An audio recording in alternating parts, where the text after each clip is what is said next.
Watch up mga ka-idol? For today's video mga ka-idol, may gagawin tayo. Kaya maaga tayong bumangon ngayon mga ka-idol para umpisahan ang ating gagawin ngayong araw.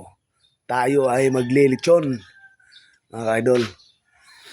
Nakatay ko ng baboy mga ka-idol. Hindi ko lang ipapakita kung paanong nag-umpisa kasi baka ma-restrict tayo. Bawal kasi sa Facebook yung mga pagkatay-katay na ganyan. Kaya ito na mga ka-idol, pinatulo na natin. Tapos, prepare na tayo ng mga sangkap nito mga ka-idol. Pagkatapos niyan mga ka-idol, ihanda na natin ang mga sangkap mga ka-idol.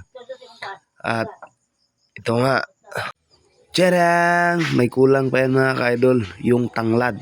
May inutusan lang akong yung pinakuha ko. Tapos, ito na nga mga ka-idol. Lalagay na natin ang mga sangkap at tatahiin na natin mga ka-idol para maisalang na natin ng maaga. At ito na. Tinasan ko na ang speed ng video diyan mga ka-idol kasi sobrang haba ng video na yan mga ka-idol. Ayan o, at ang bagal pa ng pagkalagay ng mga sangkap kaya ayan, pinas forward ko para makita natin kaagad kung paano ang paglagay ng mga sangkap. Ayan mga ka-idol, tinulungan ako ni Boknoy. Maraming salamat Boke sa iyong pagtulong. Ayan, linagyan na natin ang pampalasa. Ayan. Pagkatapos niyan, lalagay na natin ang mga sangkap. Ang una yung tanglad. Ayan. Katapos ng tanglad, ayun na. Sibuyas, bawang, yun, tsaka 1 kilong asin. Para insakto sa 52 kilos na baboy. Pagkatapos niya mga ka-idol, tatahiin na natin mga ka-idol. At kailangan mga ka-idol, ang pagtahi niya mga ka-idol, nasa tamang higpit para hindi tutulo ang sabaw sa loob ng tiyan.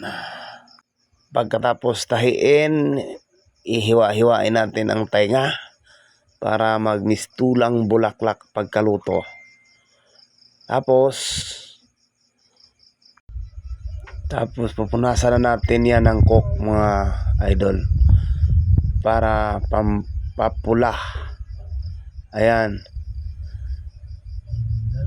Dodobli karahin ko sana yan mga idol, kaya lang nakalimutan kong i-apply yung pangalawang apply sa kabilang side. Kasi kailangan kasi yan dublehin yung kung saan yung gusto mong papatingkanin na kulay. Pero okay pa rin naman mga ka-idol. Pagkatapos niya mga ka-idol, eto na, isasalang na natin mga ka-idol. Dito na namin sa loob ng grahe niluto mga ka-idol kasi tinitingnan namin yung panahon. Masama talaga ang panahon. At hindi nga kami nagkamali mga ka-idol pagdating ng tanghali. Yun nga, bumuhos ang malakas na ulan. Buti na lang at dito kami nakapagluto sa loob ng grahe. Ayan mga ka-idol. A few moments later. Ayan na mga ka-idol, nag-umpisa ng pumula. Ayan makikita nyo mga ka-idol, may bakas na ang kabila pula na. Yung kabila medyo puti-puti pa. Kung nadublihan ko sana yan mga ka-idol, mas maganda tingnan yang sa bandang kanan yan mga ka-idol. Mas matingkad kaysa sa dito sa kaliwa. Kaya lang nakalimutan ko talaga eh. Pero ayos pa din naman. Malutong pa din naman ang balat at saka malinamnam. Ayan mga ka-idol. Tuna mga ka-idol. Yara, yara, okay, initong yara. Hanggang dito lang po mga ka-idol. Maraming salamat sa inyong panunood at paki-follow po ng aking page para po sa iba pang mga video. Thank you. Bago ko nga pala makakalimutan mga ka-idol, ang handaan pong ito ay hindi po sa akin, kung hindi sa pinsan ko na si Mr. and Mrs.